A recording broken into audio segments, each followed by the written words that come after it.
Hi guys, it's Kalia here, and today what I want to do is I want to talk about how to figure out rental property numbers. Again, it's Kalia. I'm here in Washington, D.C., real estate investor coach, and so some of you guys may want to actually buy a rental property in the future, and so it's always good to know exactly how do you go about it, or let's say you're looking for it now. This video will actually be this live will be very helpful to you. Okay, so the first thing you need to do is, and actually too, the question was more in regards to dealing with Section 8. So one of the first things that you have to do is, there's two things. The first thing is that if you're looking at rental properties, a couple things can happen. I would suggest first by starting off talking to a mortgage lender, somebody that's going to give you the long-term financing that you need if you're not going to use cash for your purchase. And the reason why I suggest this is because you need to first start off by finding out what are the requirements of the lender.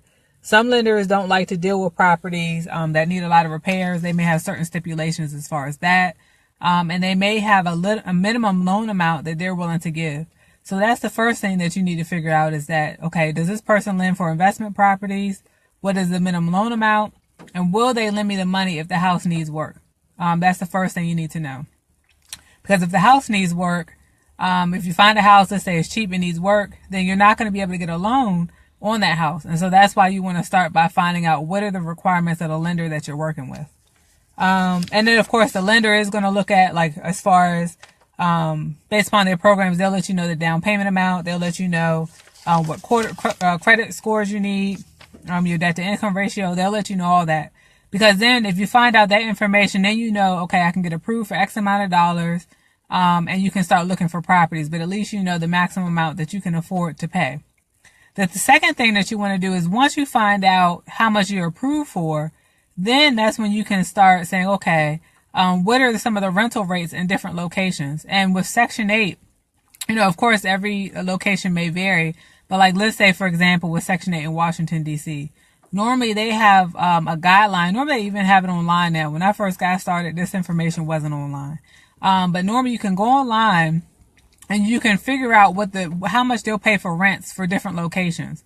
And it's very important if you're dealing with Section 8 properties to figure this out, because you may, like, for instance, when I got my first Section 8 property, let's say I had a property manager. Property manager didn't even know. He was telling me, oh, you could only get $900 for this property.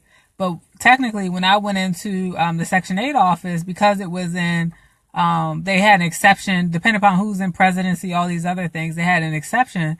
I had actually got about $1,100, $1,300 for that same property.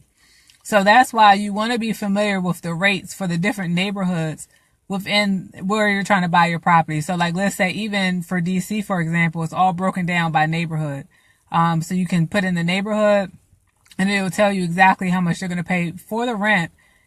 Based upon the number of bedrooms. So if you have 2, 3, 4, 5, it'll tell you how much they're going to pay you. And it will tell you, does that include utilities or not? Because that's also important. I know before it didn't include utilities with Section 8, but later when they came in, I forgot who the president change was, but then they started requiring you to reduce the rent slightly because they started giving a credit to the tenant for utilities. So it's very important for you to become familiar with what's going on and what the rental rates are with the Section 8 if you're going to go the route of doing Section 8 housing. So once you figure out, okay, this is what your mortgage is, and your mortgage lender should be able to tell you approximately how much your mortgage payments are going to be. So if you know that, let's say your mortgage payments are going to be $500, and Section 8 is paying $1,000. Okay, well now you know that you have a $500 spread, because when dealing with rental properties, it's more so the residual income that you're going to generate on a monthly basis. And so some of the other expenses that you have to look out for. So out of that, let's say if your mortgage again is $500, and your mortgage should include, most of the times nowadays it includes your taxes and insurance. You'll have to check on that one. But whether your taxes and your insurance are including your mortgage, which they should. But one thing that I want to mention is that for the insurance portion, you need to have renter's insurance. So that's different from regular homeowner's insurance. When you have homeowner's insurance, covers your house, and then that's just it. With the rental insurance, it covers you in case there's any damages to the property while tenants in there. So for instance, like one property that I manage, the place next door actually caught on fire. And so when the people came in with the fire hose, it damaged the property that I was managing. So the house had to be, everybody had to move out the house. And so meanwhile, of course, in that situation, the place wasn't habitable, and the tenant went to go stay somewhere.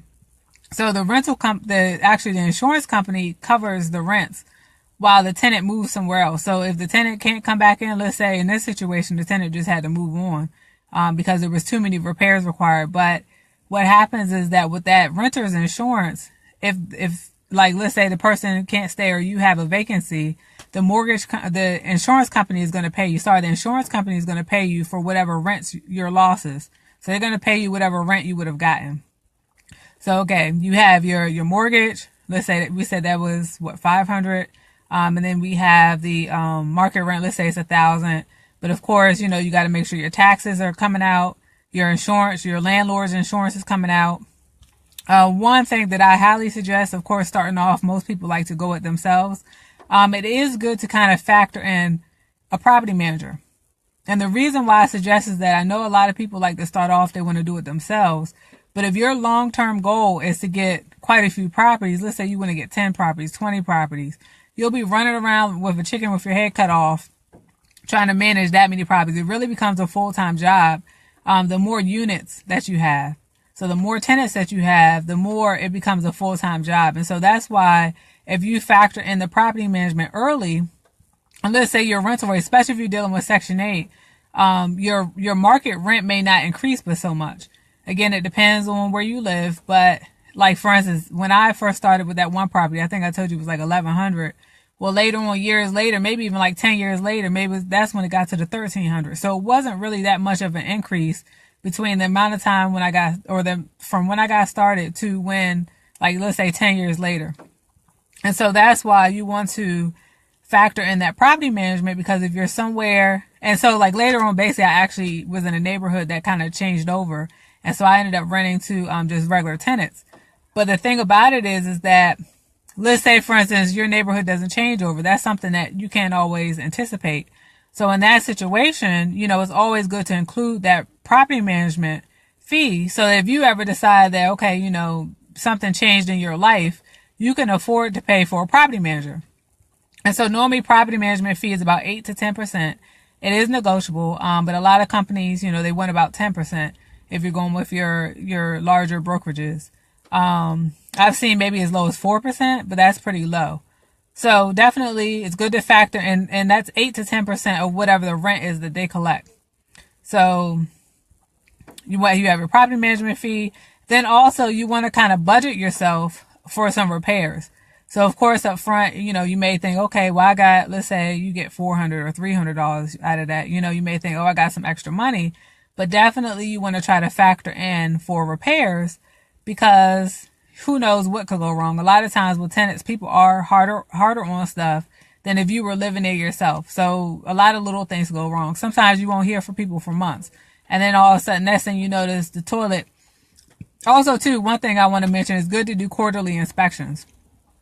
Because again, the tenant could be in there, something happened with the toilet. You don't even know until the toilet's already leaking and the ceiling's coming in. So these are types of things that you have to deal with when you're dealing with tenants. And so you want to make sure that you're factoring in these variables. So again, setting aside money for escrow repairs, and then also, budgeting yourself based upon who's responsible for the utilities. So like if it's a multi-family unit, depending upon what the laws are where you are, you could be responsible for the utilities. So you need to know this. If it's a single family house, more than likely it's just, the person that's living there is going to be responsible for their own water, and electric. But like if it's a shared situation, like in DC, for example, if it's a duplex and there's 2 people in there, or 2 units, how do you determine who's using the water? So in that instance, the landlord is responsible for the water. So you want to know who's going to be responsible for the utilities, when it comes to your electric, your gas, and your water. And then also who's responsible for, the snow. Like let's say, of course, a single family, more than likely the tenant's going to be responsible, but who's going to be responsible? Like if there's snow, the lawn care, and things like that. So that's basically what you have to factor into it. And at the end of the day, you want to be making a profit. I mean, I would say at a minimum $500. That could be overzealous. At a minimum $300, because especially if you don't have a property manager. If you're doing a lot yourself, you want to make sure that you're getting compensated, because you could find yourself having a tenant where every now you turn around, you got to go in there and do this and do that. And there was one other thing I wanted to mention about this. I'm trying to think of what it was. Do you have any questions just offhand? I guess if you have any questions just about what I just discussed, if you can go ahead and drop them below. I'm just trying to think of the one thing I wanted to tell you that I may have left out. So let's see.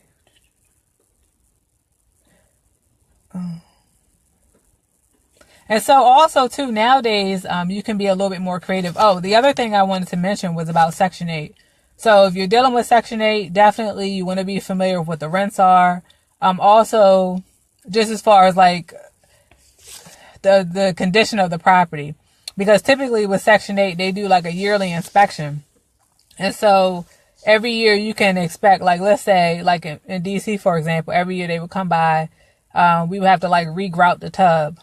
They want to make sure, of course, the tenant washed their dishes, and the tenant is clean too. So they also hold the tenants responsible. That's one misconception about Section 8. People always think that Section 8 people will tear your properties up.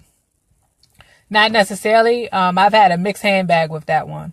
I've had all types of tenants from all different places, all different colors. And it's a mixed handbag. I mean, some people are neat and some people are not neat. But with Section 8 though, the inspector, when they come through, they're going to look to make sure that the tenant is actually like keeping the place, doing their dishes, and the place is neat as well. Because if they're not, then they can also, be at jeopardy of losing their voucher if they don't make sure that the place is clean. So, but just expect that if you're not doing, like, let's say if you're not regrouting the tub all year long, then, that could be something that the inspector comes for you to do. Normally it's like, maybe they want some touch-up paint, or somebody did something with the paint, or just, it's like a lot of little small things. But overall, I can say that depending upon where you're looking for properties, getting Section 8 properties can be a good buy, because you don't necessarily have the turnover.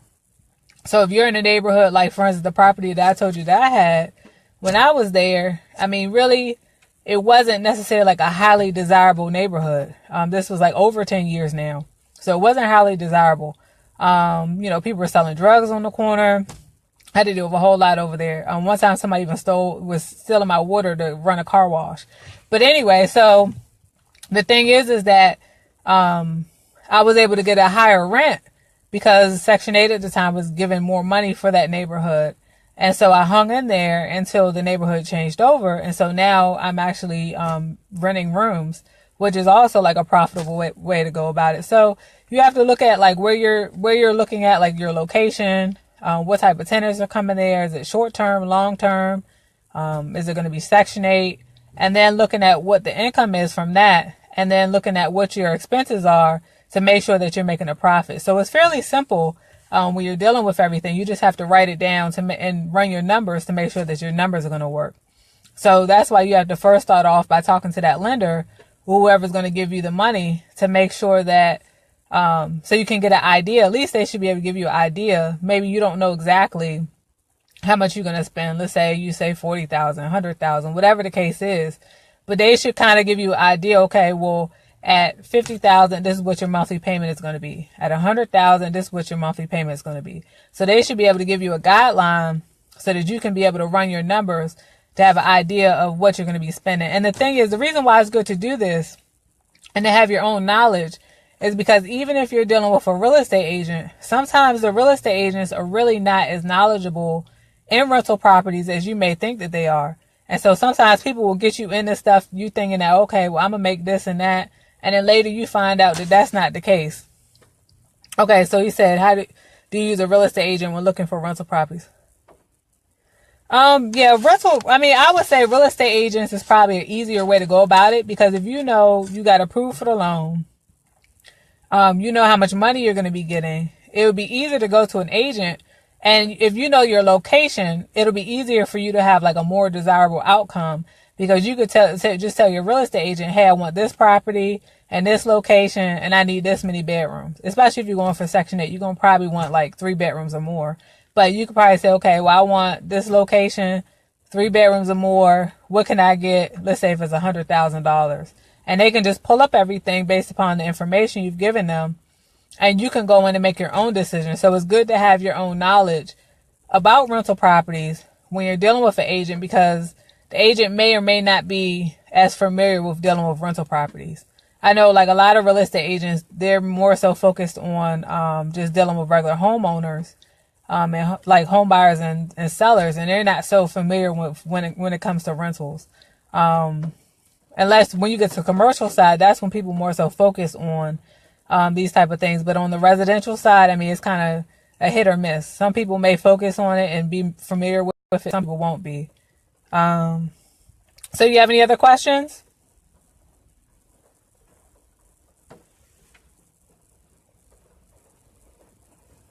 Okay, so I was hopefully I was able to answer your questions in order to give you more insight on dealing with rentals. If you have any other questions, you can go ahead and come in later and actually just drop it in the comments, and I'll come back and I'll answer them. And if you have anybody else, if you're gaining value from these videos, please feel free to invite others to the group. And I'll see you next time. Bye-bye.